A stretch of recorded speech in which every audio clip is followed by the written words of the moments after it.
Yau ita ce ranar ƙiba fiye da kima ta duniya. Kamar yadda aka saba ga ɗan abubuwan da ya kamata ku sani game da wannan matsala.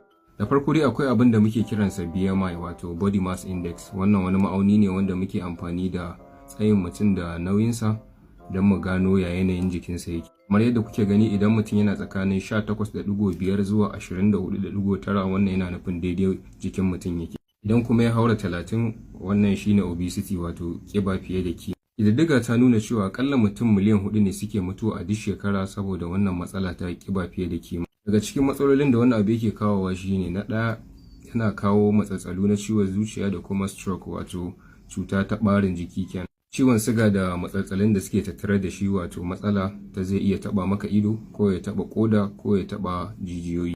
Akwai kuma matsaloli na cututtukan daji wato cancers kenan kamar kansa ta mama, kansa ta hanta, kansa ta hanji, kansa ta prostate, kansa